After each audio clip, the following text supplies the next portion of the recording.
There's a system most trucking company owners know that they need. They talk about it, they complain about it, they even try to build it, and then they stop. Not because they're too busy, they might tell themselves that though, but because building it changes who they are. Today, I want to talk to you about the system that you're afraid to build. And if you're running somewhere between 20 and 80 trucks, you already know what I'm talking about. It's the system that makes you less necessary.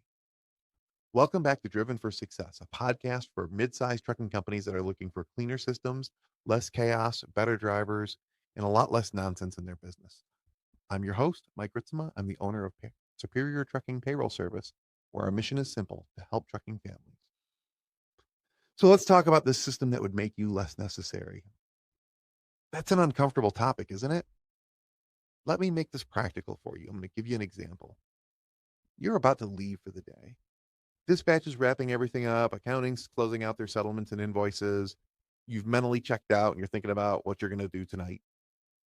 Someone walks in and says, "Hey, quick question." You already know what that means. It's never quick. It's usually not small. And whatever that question is, it now belongs to you. Could be detention approval, could be a lane adjustment, it could be a driver disciplinary issue, could be a customer exception, it could be something about equipment replacement or maintenance, it could be a payroll issue. And now it's yours.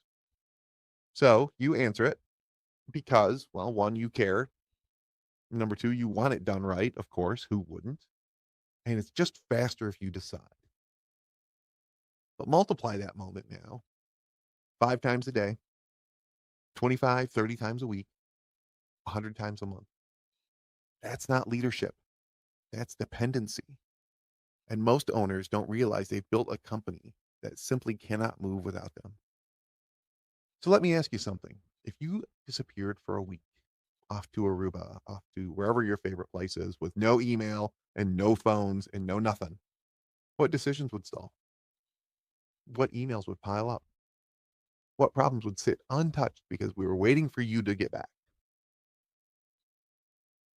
There are two versions of a trucking owner: the one who solves everything and the one who designs everything. You cannot be both at scale. When you started your company, you were the system. Dispatch ran through you, payroll ran through you, big customer issues ran through you, small customer issues ran through you, driver problems ran through you. You were the fixer, you're the decision maker, you're the glue, and it worked. At 5 trucks, you could have your thumb on everything.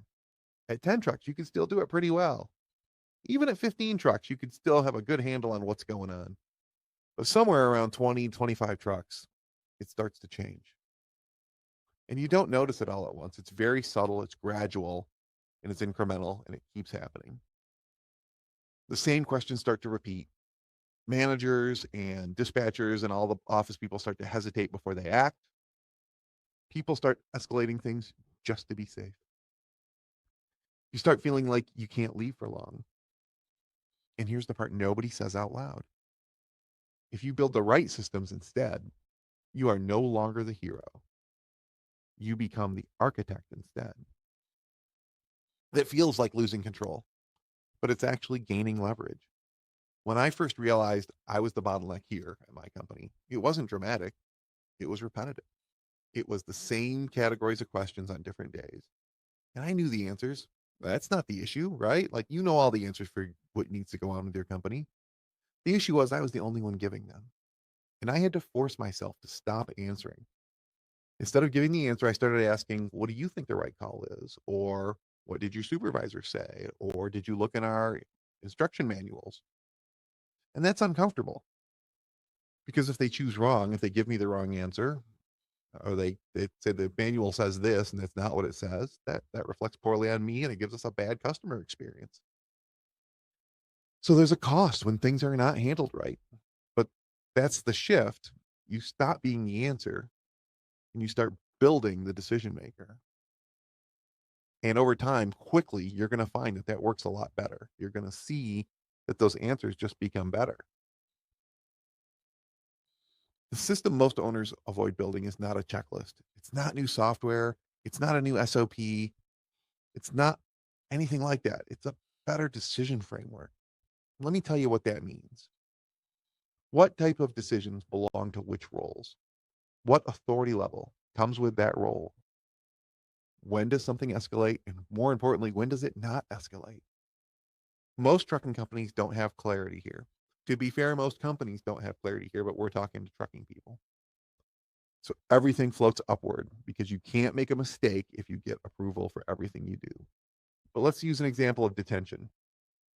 Driver waits 3 hours, customer disputes it. Dispatch asks you what to do. So you decide. Next week it happens again and again and again. 5 interruptions on a week over the same issue. Now multiply that by rate negotiations, driver discipline, fuel advances, settlement holds, maintenance approvals. Every category of quick question becomes your responsibility. And that's not anything resembling scale. That's fragmentation. Instead of answering this detention question 5 times a week, define it one time. At that threshold, dispatch can approve detention without asking, whatever you set it at. What documentation is going to be required?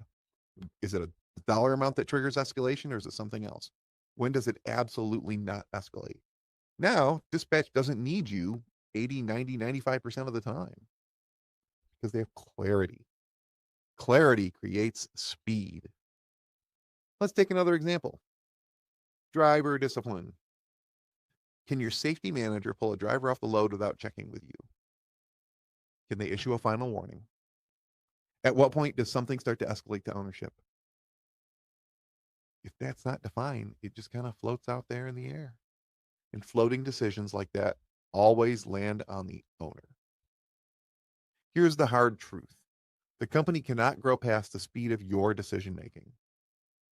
I'm going to repeat that for you because it's really important.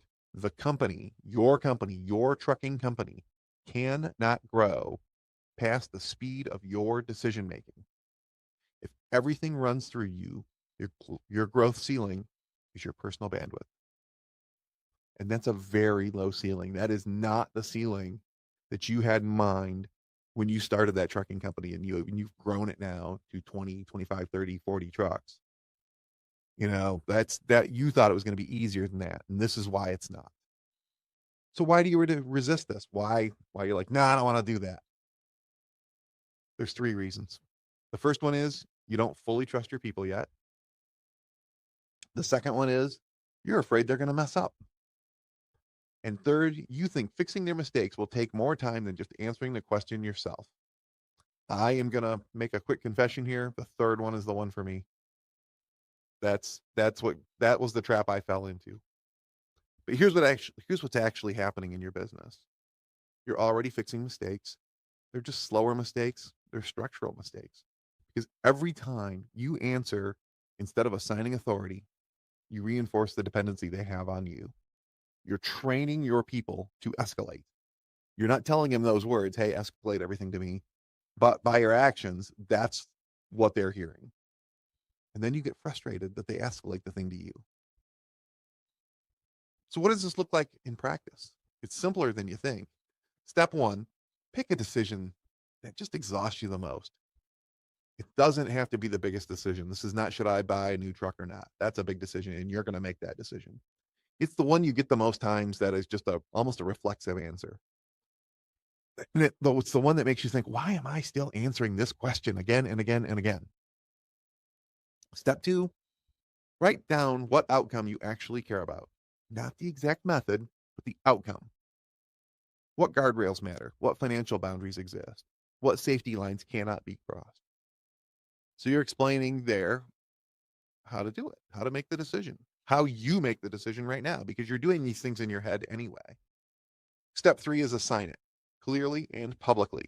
Everybody knows with defined authority, this person is authorized to make this decision. And here's the critical part. The first time they mess it up, and they're humans, they will mess it up. Your instinct is going to be to take it back and say, see, they can't handle it. But don't do that. Do not do that. Correct it. Refine the boundary. Clarify the expectations. If they followed your instructions and didn't get the result that you wanted, then you have to redefine the instructions. but do not reclaim the decision. The moment you take it back, you've retrained your organization again, everything goes to the owner. Right back where you started, except for now you've wasted time writing a policy that nobody's using. Building a decision framework is not about removing yourself. It's about removing the ambiguity. And the ambiguity is where the bottlenecks are created because somebody's got to go out of process to make a decision. There's a moment in growth where you have to decide, do I want to be needed or do I want to be free? You cannot have both at scale. Let that sit for a minute. Do you want to be the only you need to be the go-to person, or do you want the business to be so organized it runs without you? I know which one I want. If every decision runs through you, you will always be needed. You will always be tired. The goal is not to disappear. The goal is to design the machine. The machine is that decision framework. So when you build that decision framework, something starts to shift. Your managers step up because now they actually own it. Your culture begins to become stronger because people know where they stand and they know what's expected and they know how to do what they need to do. Your company starts to move faster because it's not just waiting on you, especially if you're answering one question and somebody else has another question and now everything is stopping and you're just like a help desk. No good. It's not what you hired people for. So when it's not waiting on you, you'll stop feeling like the ceiling, like that's as high as we can go. And that's leadership. It's not answering every question. It's designing what answers every question. If you're feeling tension right now, just hearing me talk about this, that's good. That means you're at the edge of the next level. So here's your challenge for next week. Identify the decision you answer over and over again. Not the biggest one, the most repetitive one. Document the guardrails. Assign it. And do not take it back. Because most trucking companies don't stall because of bad software. They stall because the owner is still the hub of every spoke. Everything goes through them. And at some point, the hub becomes a bottleneck. Build the system that you're afraid to build, and you won't just grow. You'll finally be able to take a relaxing, deep breath. I'll see you next week. If you like this content, if it's helpful, please like it, share it with friends. It really helps us grow the podcast and helps us fulfill our mission of helping trucking families.